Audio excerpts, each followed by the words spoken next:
You need to watch this if you crave chills down your spine. Welcome to Soul Studios. Here, true crime meets the unknown. Suspense lurks in every shadow, and supernatural forces whisper from the dark. We craft chilling, edge-of-your-seat short stories inspired by the eerie, the unexplained, and the most haunting mysteries.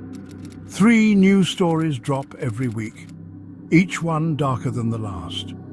Are you ready to step inside? Subscribe now before the next story finds you.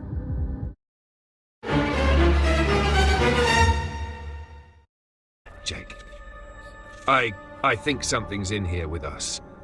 Oh my God, what is that? It's coming right at us. In May 2025, a livestream abruptly cut to static after those chilling words echoed from deep within a forgotten government facility in the Nevada desert. The 4 urban explorers broadcasting that night, Jake, Emily, Brian, and Marcus, vanished without a trace.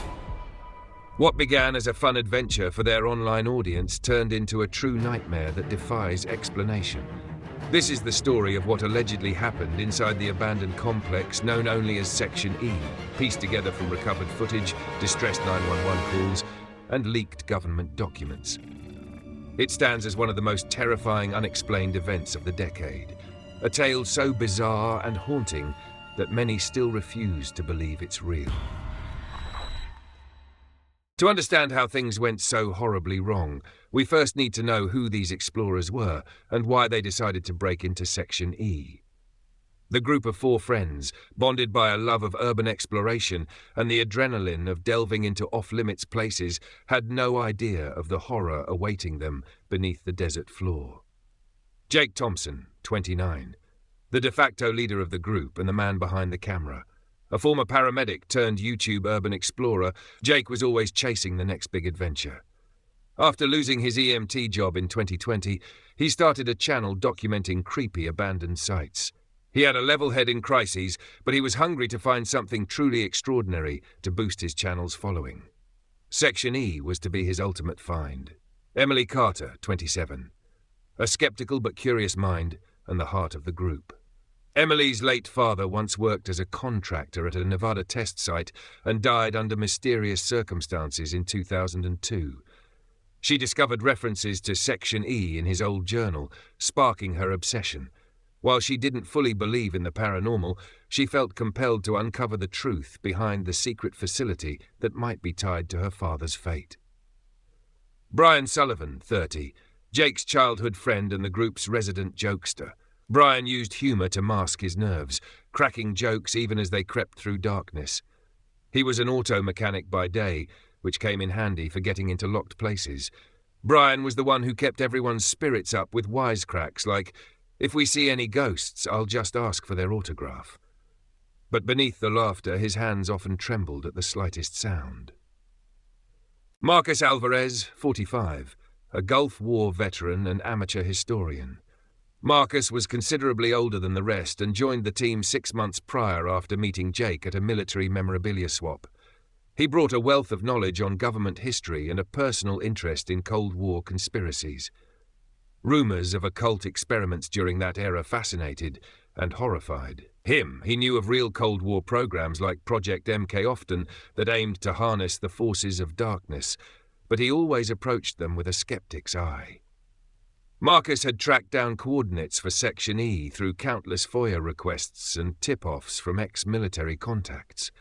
By spring 2025, this team was tight-knit and experienced in exploring abandoned locations. They had navigated old hospitals, deserted factories, even decommissioned missile silos together. Still, Section E would be unlike anything they'd ever encountered.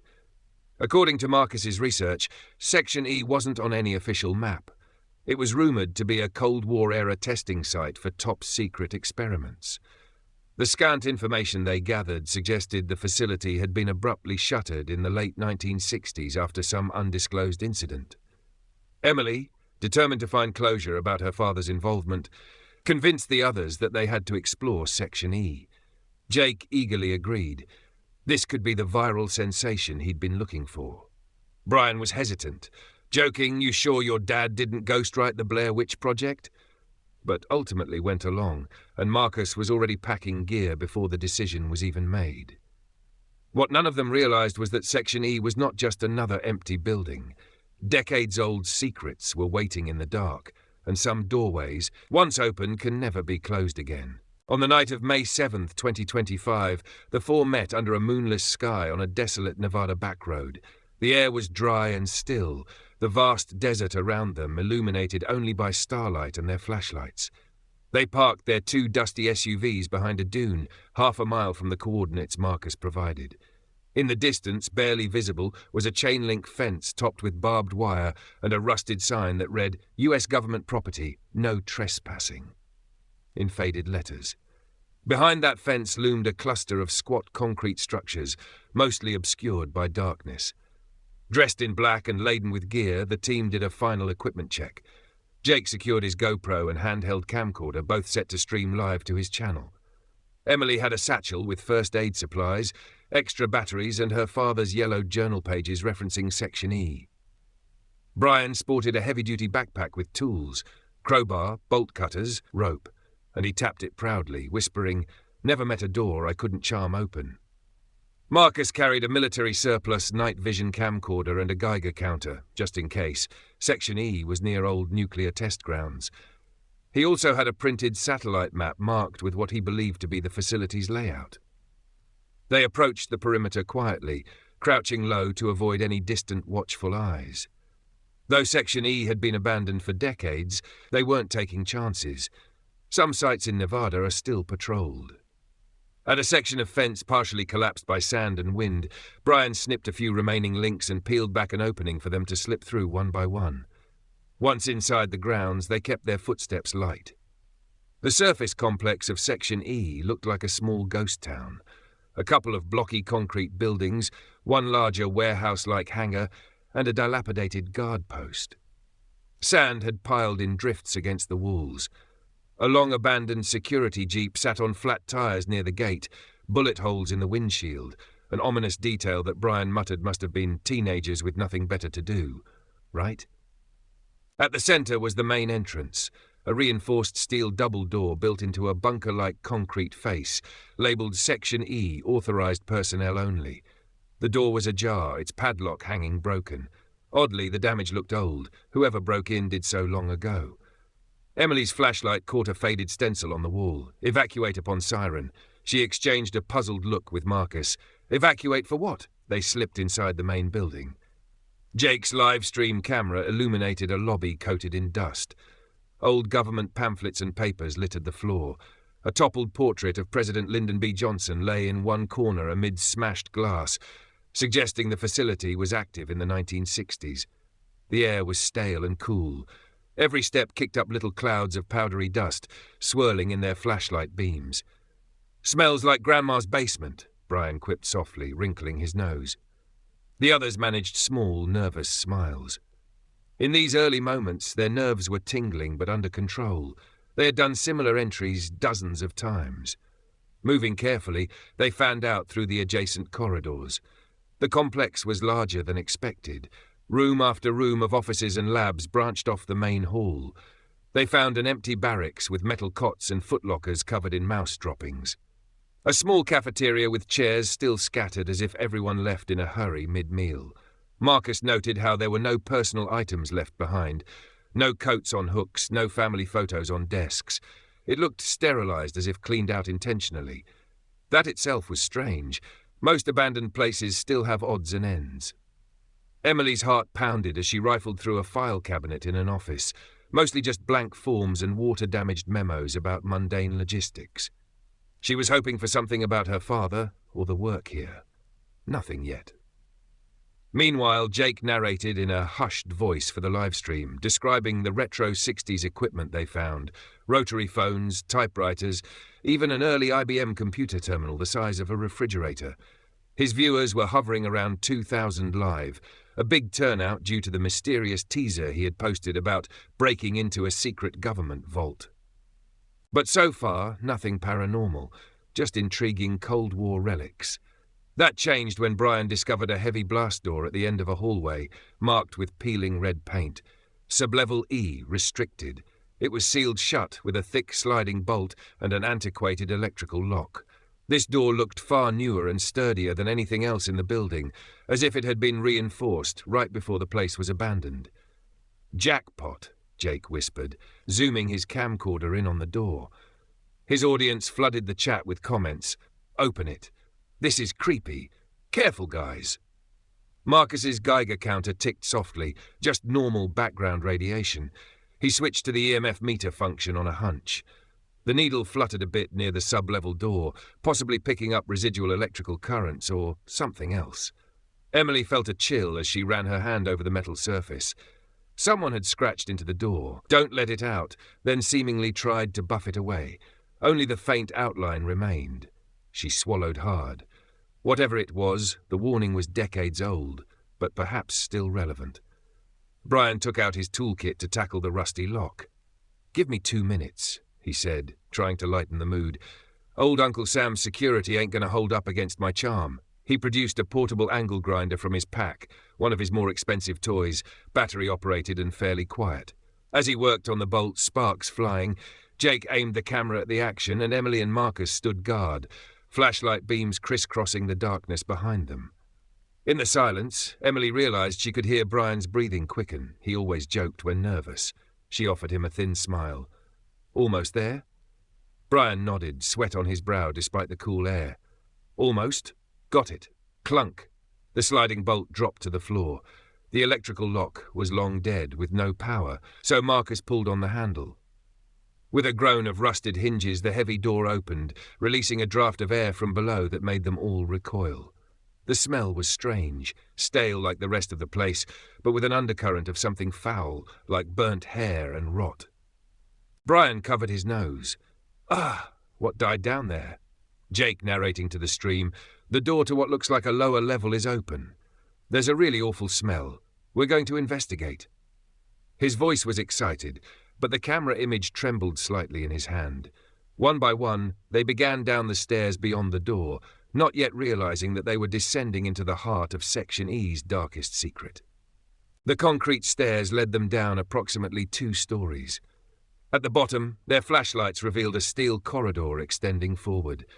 The walls and ceiling were lined with riveted metal panels, unusual for a civilian facility of this era, more like a ship or submarine interior than a lab. Along the right side of the corridor were a series of thick metal doors, each painted with a number in stenciled white paint. "Are you guys seeing this?" Jake whispered into the camera, sweeping the beam across the row of doors. "It's like some kind of underground cell block, 1 through 13. Indeed, there were 13 doors lining the corridor. Doors 1 through 12 were evenly spaced, all shut. At first glance, they looked like vault or prison doors. No windows, just solid metal with heavy hinges. What truly made the group pause was that doors 1 through 12 each had steel beams welded across them, crudely but effectively sealing them shut. Scorch marks and strange symbols were spray-painted or carved around the frames. Some looked like pentagrams, others like rows of sigils in no alphabet they knew. Emily's breath hitched as she took in the sight. Her flashlight caught deep gouges on the outside of door 3, as if something inside had desperately scratched at it. A chill ran through her. She instinctively moved closer to Jake. Marcus's face was grave. "They really wanted whatever was in these rooms to stay there," he murmured, running his hand over the welded beam on door 7. The metal was ice cold, more so than the surrounding air. His gut as a former soldier told him this was a containment area. But containing what? Meanwhile, door 13 at the far end was different. It had no welded beam. In fact, door 13 was slightly ajar, open just a crack. A small brass plate on it read 30 instead of a painted number, and unlike the others, this door bore an ornate carving of what looked like an eye inside a triangle. The design reminded Marcus of the Eye of Providence, except it had an extra, almost reptilian slit pupil. A single tendril of some dark, dried residue, was it old blood, had seeped out from under door 13 and then stopped. Brian attempted a bit of humor to cut the tension. "So, anyone else getting strong horror movie vibes right now? Because I'm pretty sure this is the part where we say nope and leave." His chuckle was half-hearted. No one responded. They were transfixed by the scene. Jake panned his camera slowly across each door, narrating in a tense whisper for the live audience. Thousands were watching now, chat messages flying up Jake's screen. OMG, what is this place? Those symbols are satanic. Is that blood? Emily pointed out a sign on the wall at the corridor entrance, holding her light on it. It was a directory placard behind cracked glass. The text read, Section E, Sublevel Containment Wing Rooms 1 to 12. Room 13. Redacted. Access. Level 5 authorization required. Someone had shattered the glass and scrawled over the sign in red marker, Hell awaits. Brian let out a nervous giggle. Heh, great decor. Really welcoming. But nobody felt like laughing anymore. Marcus whispered, This must have been where they did whatever got this place shut down.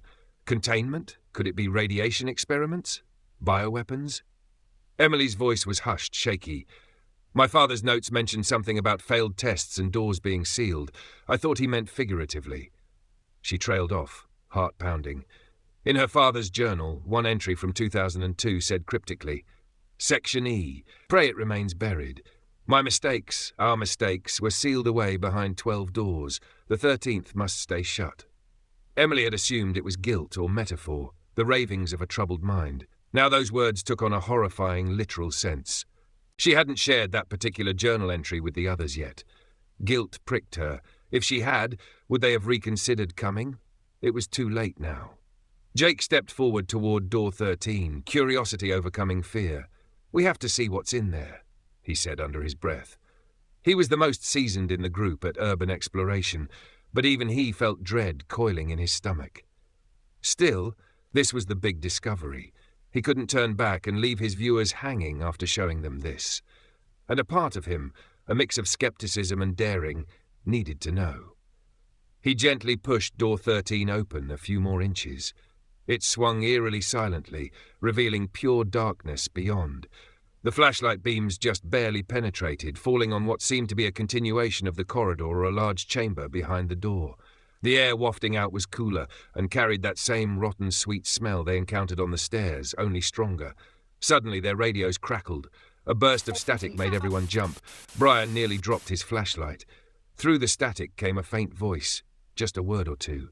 Help out. Emily pressed her walkie. Hello? Who's there? Her voice echoed down the corridor. No answer, just another hiss of static. The four exchanged uneasy glances. Could it be interference picking up an old transmission? The rational part of Marcus's mind said maybe an exposed cable or the electronics reacting to something. But the timing, just as they opened that door, felt like a warning. Unbeknownst to them, the live stream had also begun to glitch. Viewers saw the video feed artifact with odd colours. Some later reported faces or eyes momentarily appearing in the distortion, though that was dismissed as imagination. The audio picked up a low hum that those watching at home described as a chant or growl underlying the explorers' hushed voices. Against their better judgment, the group stepped through door 13. On the other side was a vast room that defied their expectations of the facility's size. It was a circular chamber, perhaps 30 feet across, with concrete walls that arched up into a dome. The ceiling was at least 3 stories high. Impossible, Emily thought, since they were only 2 levels down. This space must extend farther or even upward above ground in some hidden way. It was like they had entered a place that should not exist within the structure they'd seen from outside. The dome's apex had a round hatch or skylight, now dark. Around the perimeter of the room were markings on the floor, painted lines forming a large circle and strange geometric patterns. At points along the circle stood tall metal pylons or rods, each engraved with symbols. Many had fallen over or were bent.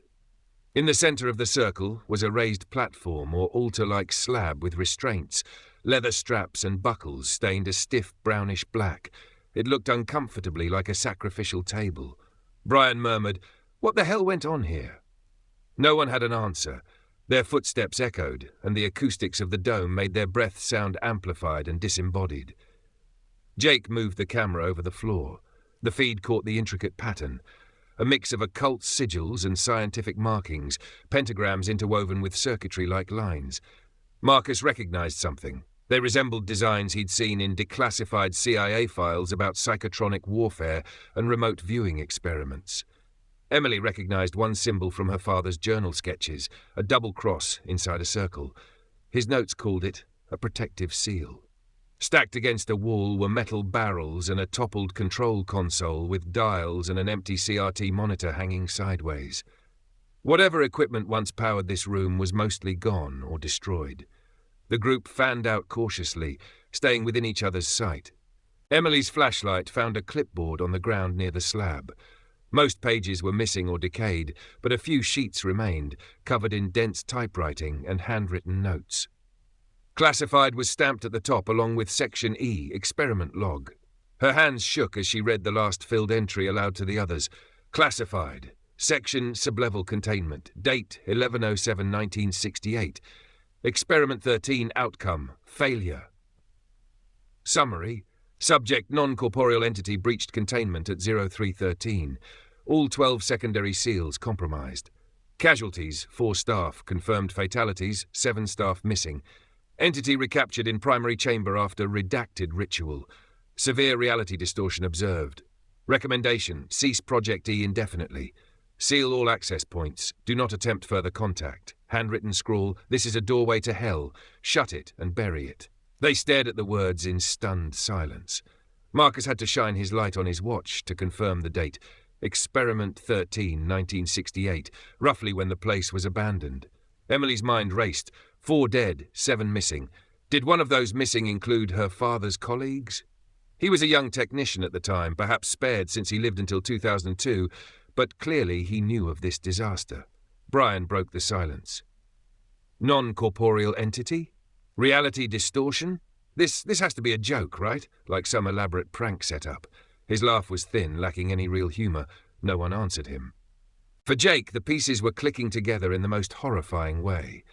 Those welded doors outside were secondary seals. Rooms 1 to 12 likely backup containment chambers, all compromised during whatever happened in Experiment 13. They had essentially walked into a place where some entity, perhaps what people would call a demon, was briefly loose, then recaptured here. And now they had come and opened its door. He swallowed hard, feeling the weight of the silence in the chamber. The air felt heavier and colder now, as if the room itself was responding to their realization. "We need to leave," Jake said, voice firm but barely above a whisper. "We need to get out of here now." Marcus nodded immediately.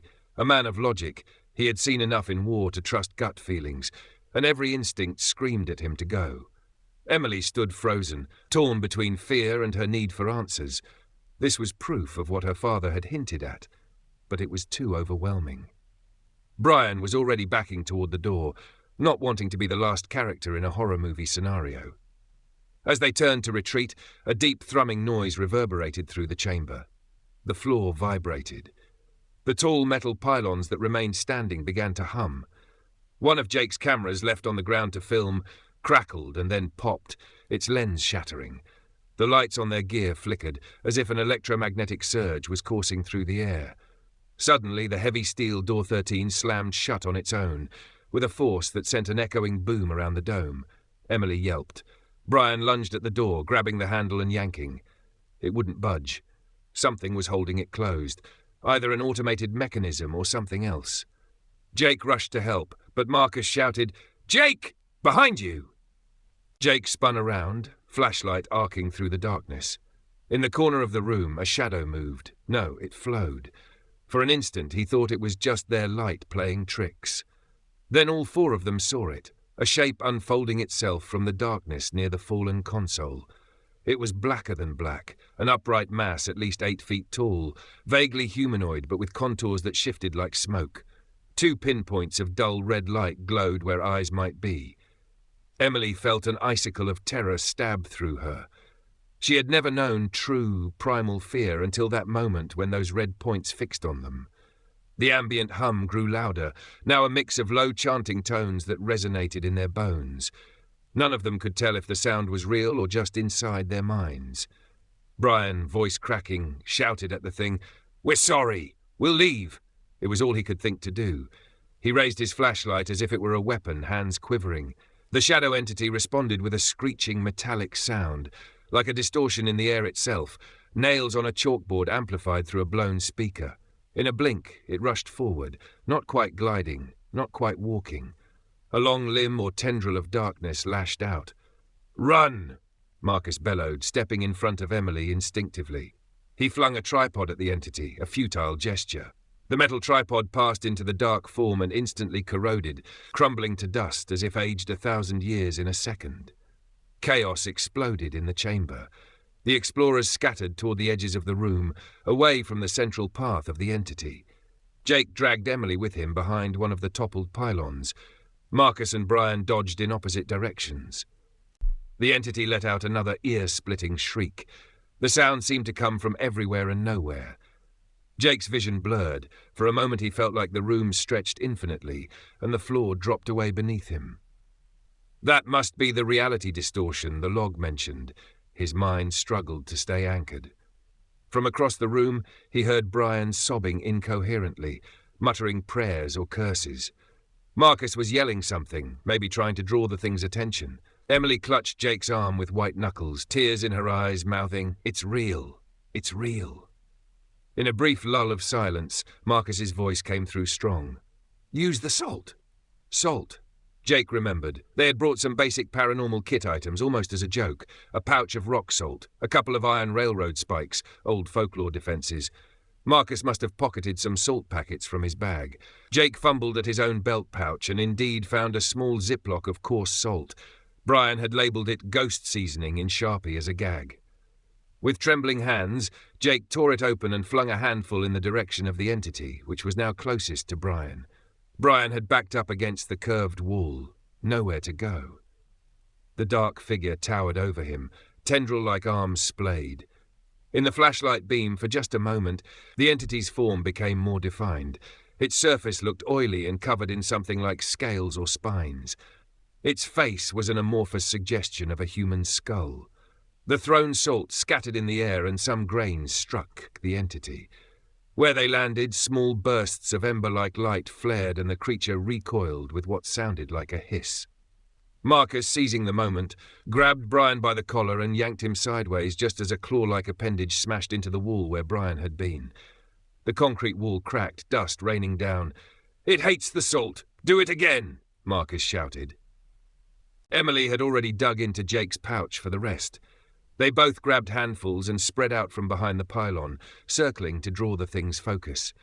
Jake shouted hoarsely, "Come on, over here!" He lobbed another handful of salt directly at the entity's torso. More little flashes as it sizzled on contact. The creature twisted towards Jake, seemingly enraged now. It moved with terrifying speed, lunging. Jake dove out of the way just in time, feeling a rush of frigid air as a claw whisked past his shoulder. Emily tossed her salt at the entity's back, trying to help Jake. The creature emitted a sound that might have been a roar. Suddenly a force like a gale wind blasted outward from it, knocking Emily and Jake off their feet. Emily was flung hard against one of the fallen metal rods, hitting her head. She crumpled to the floor, dazed. Jake scrambled toward her, his own ears ringing and knees weak. Across the room, Marcus was desperately trying the door again, using all his strength, even as his shoulder bled from a glancing blow by flying debris. Brian was on his knees next to Marcus, eyes wide and unfocused, repeating, "This isn't happening, this isn't happening," under his breath. The entity, having shaken off most of the salt burns, advanced again, but more cautiously now, as if aware they had a weapon it disliked. It positioned itself between the group and the exit, trapping them inside its lair. Jake helped Emily up. She had a bleeding gash on her forehead, but she was conscious. "The circle," she gasped, pointing at the painted ritual circle on the floor. "Maybe it's a trap, if we get it inside the circle." Emily recalled her father's notes about containment rituals. Keep it within the seal.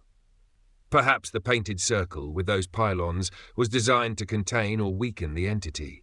Many of the pylons were knocked over, but the circle itself was still visible. Jake understood. He looked around and spotted the nearest fallen pylon rod, about 6 feet long and engraved with occult markings, lying a few feet away. He hefted it up. It was heavy, maybe 40 pounds, but he managed to lift one end. "Marcus!" Jake shouted. "Help me corral it into the middle." Marcus left the door, eyes steeled.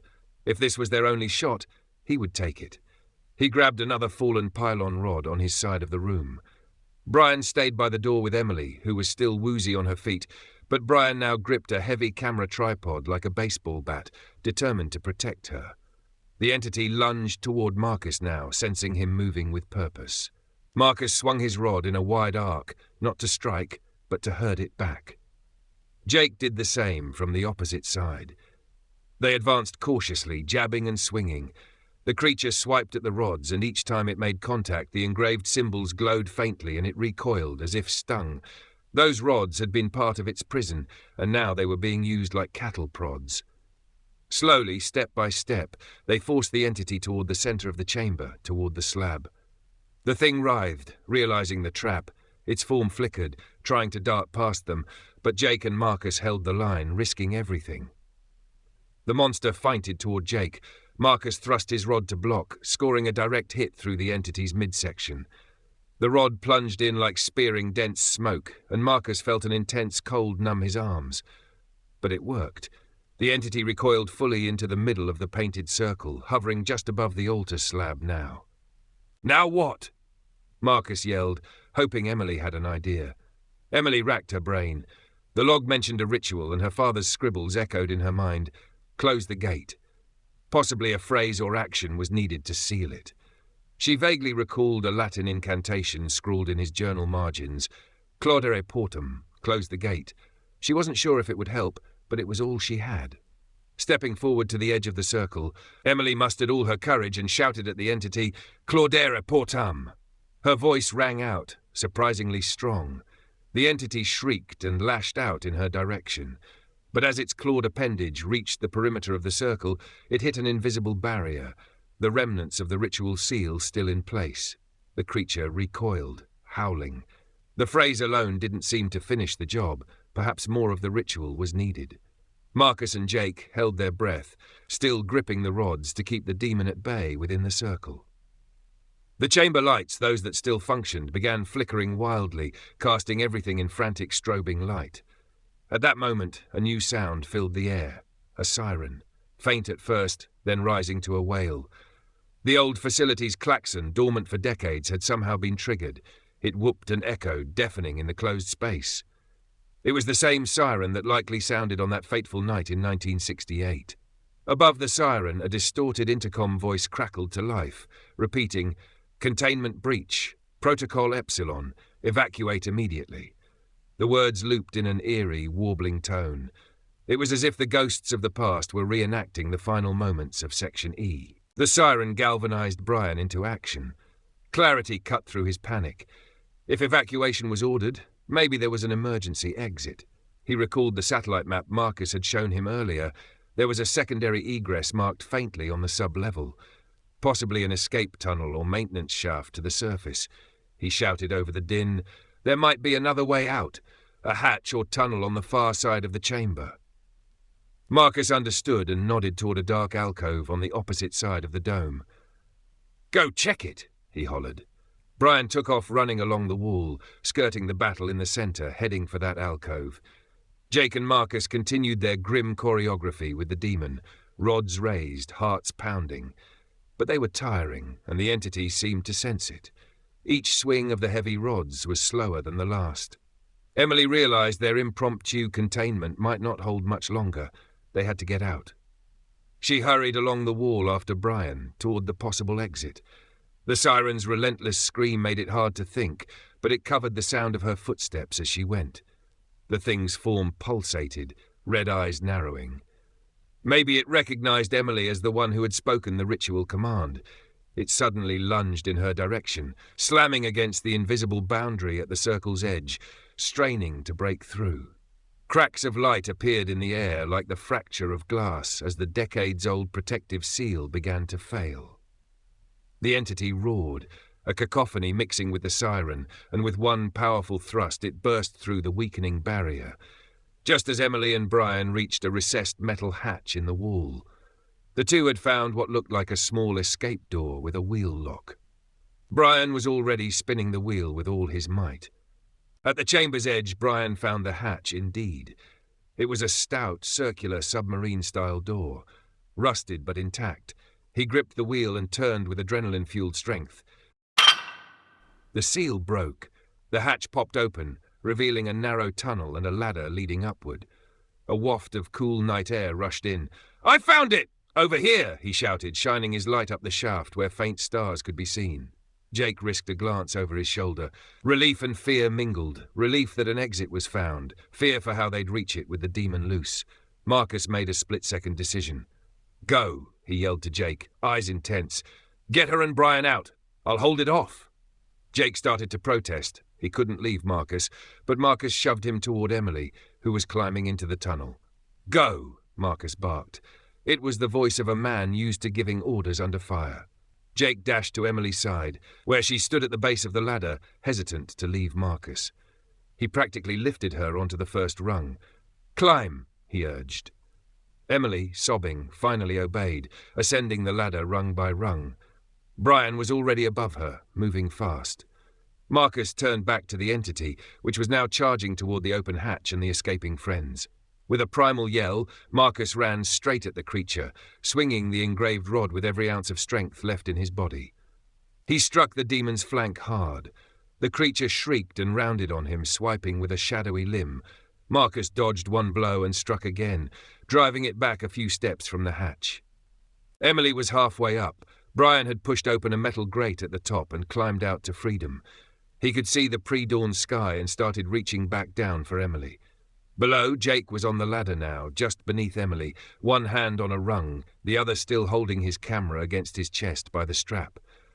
Marcus managed one last look over his shoulder at Jake and gave a grim, sad smile. In the strobing emergency light, Jake saw Marcus mouth the word, "Go." With a feral snarl, the entity enveloped Marcus, its dark form wrapped around him like living smoke. Marcus screamed in pain as tendrils of darkness pierced and constricted him. He dropped the rod, which clanged on the floor. His scream faded to a choking gasp as the shadow completely engulfed him. Jake watched in horror from the ladder. Marcus's final act had bought them mere seconds, but it was enough. As the demon released Marcus's now limp body, Jake felt a surge of anger and despair. He grabbed the last tool he had, a road flare clipped to his belt for emergency light. He yanked off the cap and struck it on the ladder's edge. With a whoosh, the flare ignited in a cascade of red sparks. "Take this!" Jake roared and hurled the burning flare toward the creature. The flare tumbled end over end, landing directly at the base of the demon. It ignited a pool of some old chemical on the floor, and suddenly the center of the chamber was awash in flickering red-orange light. The entity recoiled, black form contrasted against the light, momentarily disoriented by the sudden brightness. Jake didn't wait to see more. He scrambled up the ladder behind Emily. Below, the demon let out a furious, inhuman bellow that reverberated up the shaft. The entire ladder shook.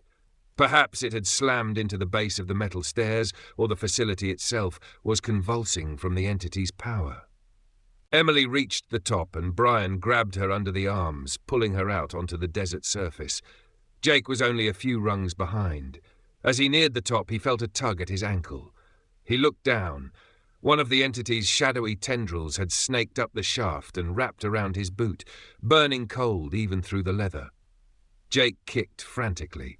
Emily screamed and grabbed his arms, and Brian joined, both of them yanking with everything. With a terrible ripping sensation, the tendril tore off, dissolving into black mist.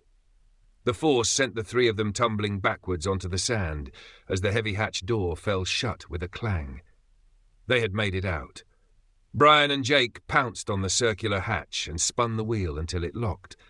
Then Brian and Emily heaved a nearby chunk of broken concrete, debris from the dilapidated surface structures, on top of the hatch for good measure.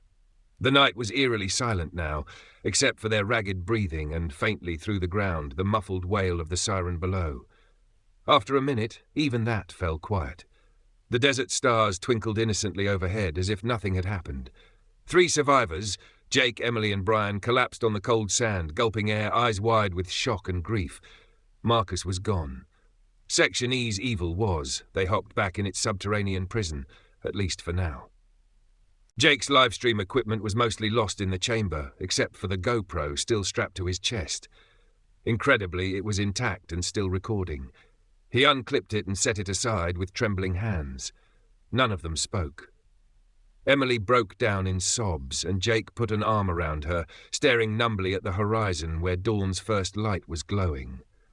Brian stared at the hatch, lips moving soundlessly as he tried to process the nightmare they'd just lived through. No one spoke for a long while. Emily quietly murmured prayers for Marcus, apologizing to him, to her father, to everyone. Brian sat with his head in his hands, tears leaking down his cheeks. In the pale blue of morning, their faces were drawn and haunted. Finally, Jake spoke, voice raw. "We need to get to the cars. Get help." They all nodded weakly. Supporting Emily, who was limping on an injured ankle and still woozy, they trudged back across the sands toward their vehicles. The rising sun at their backs cast long shadows, 3 figures stumbling away from the place no one was ever supposed to find. In the days that followed, the strange events at Section E became the subject of fevered speculation online, especially among those who had witnessed part of the livestream. The stream abruptly cut out shortly after the group entered the sub-level, but not before capturing terrifying sounds and a brief, blurry glimpse of a shadowy figure flitting across the camera. Clips of that moment circulated on social media, though many were swiftly taken down, fueling conspiracy theories of a government cover-up. A panicked 911 call made by Jake from a gas station payphone at dawn alerted local authorities. When police and paramedics arrived, they found Emily and Brian in shock, and Jake aggressively insisting that rescuers be sent into Section E. He was almost incoherent about a demon and people trapped. Skeptical but concerned about a possible hazardous materials situation and a missing person, Marcus, the local sheriff's department and a nearby Air Force base dispatched units to investigate. They found the abandoned facility, but curiously, the entrance to the sub-level had been sealed somehow. A cave-in, they claimed. No sign of Marcus's body was found. The official report simply noted evidence of trespassing and an animal attack, apparently to explain the blood on Emily and the shredded state of Marcus's empty backpack that was recovered. The surviving 3 were treated for dehydration, minor injuries and, as one officer put it, shock and exposure. Still, the story leaked in whispers. On a fringe web forum for paranormal enthusiasts, a user by the name Shadow Scout claimed to have saved part of the live stream before it was wiped. In a now-deleted post, they wrote, "I saw it. That stream from Section E. Something attacked them down there, I swear. First, the audio went crazy, like multiple people screaming and this awful howl. The video froze, but I caught one frame. There was this tall black shape behind one of them. Then it cut off.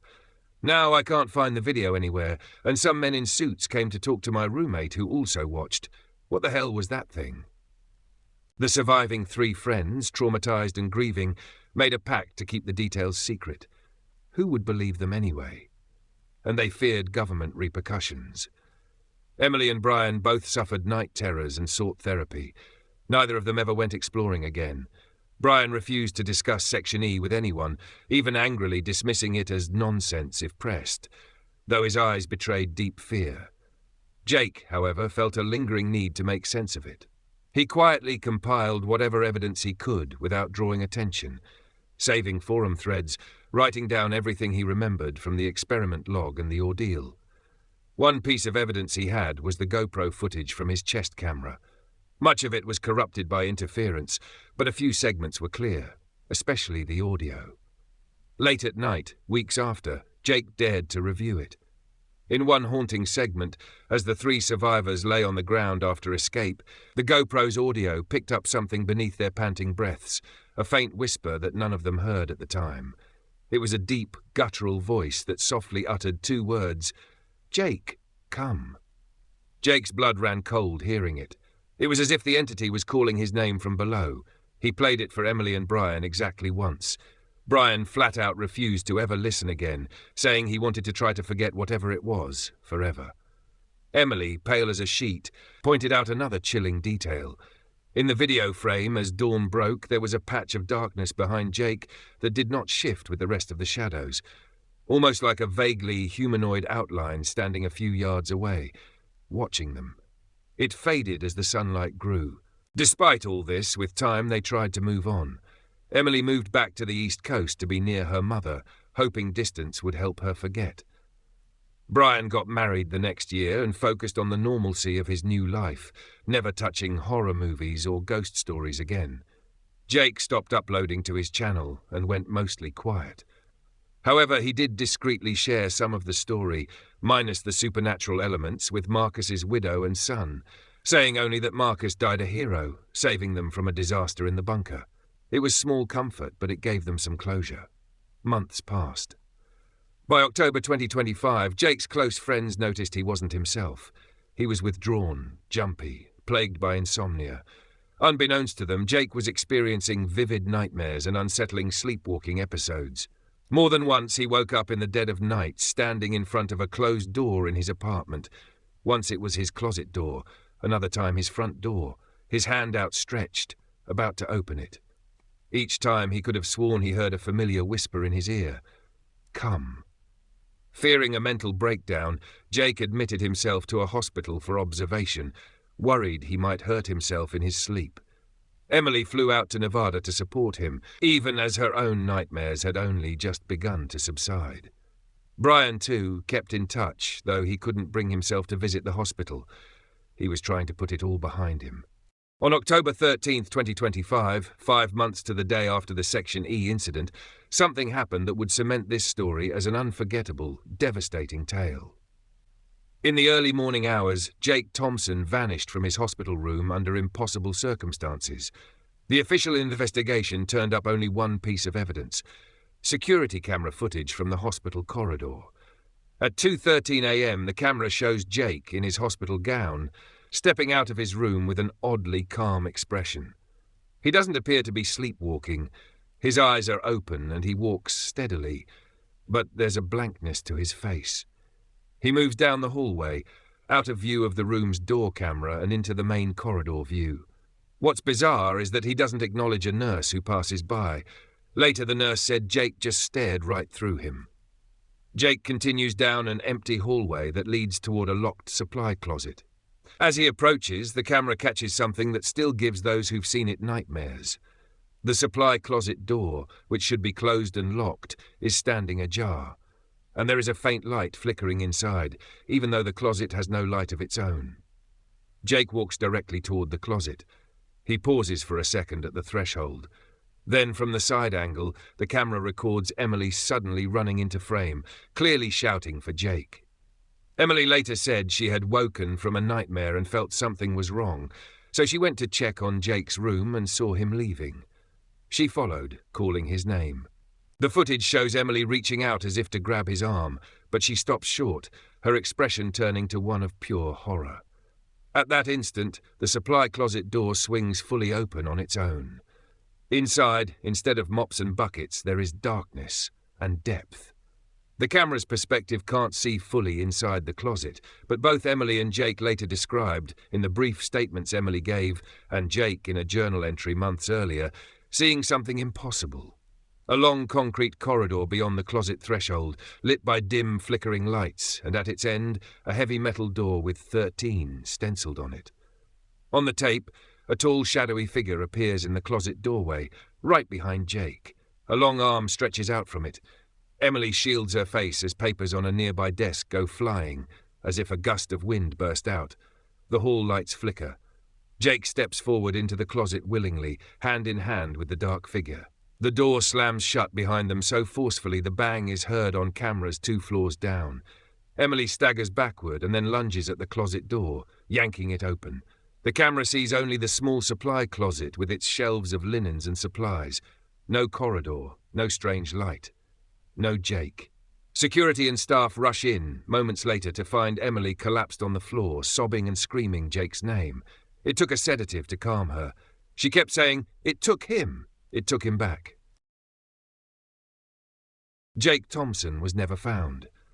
Hospital authorities, baffled, could only conclude he somehow slipped out, though the cameras never show him exiting the building and no exits were left unlocked. Investigators noticed that the inside of the metal closet door had deep scratch marks, and the paint was oddly bubbled, as if exposed to extreme heat or acid. There was also a single, sooty handprint far too large to be Jake's seared into the door. It matched no known person. Emily, after recovering from the shock, gave a statement to police that was mostly dismissed as trauma-induced hallucination. She claimed that as Jake reached the closet, she saw a figure that looked like Marcus standing in the dark corridor beyond the door, beckoning Jake. But she said Marcus's eyes were wrong, glowing red, and his mouth hung open unnaturally. She believed the entity had donned Marcus's form to lure Jake, exploiting his guilt.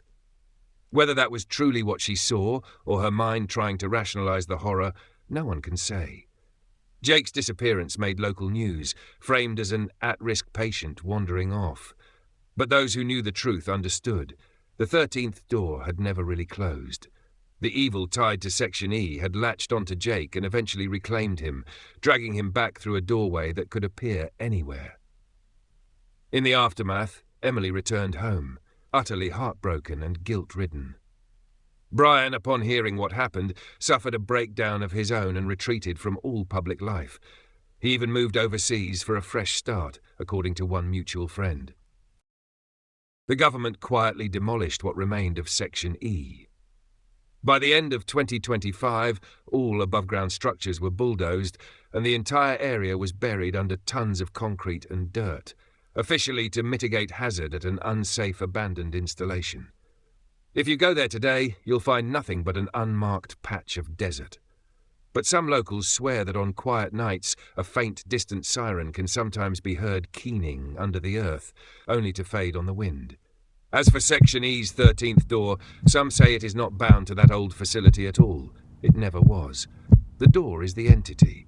It can manifest wherever the veil between worlds is worn thin by curiosity or hubris. A closet door, a basement hatch, an elevator door that opens to a sub-level that shouldn't exist. If you ever find yourself alone and confronted by a mysterious door numbered 13 where no door should be, do not open it. If it opens on its own, do not go through. Because no matter how enticing the mystery or how strong the pull on your mind, on the other side may be a horror that hungers. Some doors are meant to stay closed forever. Every story has an end, but here, the mysteries never stop. Thank you for watching and being a part of this journey into the unknown. Your support keeps these stories alive, and there's plenty more waiting for you. We drop 3 new stories every week, so if you crave suspense, the unexplained and the downright chilling, make sure you're subscribed and ready for what's next. Until then, keep your lights on, your doors locked, and remember, some stories stay with you long after they're told.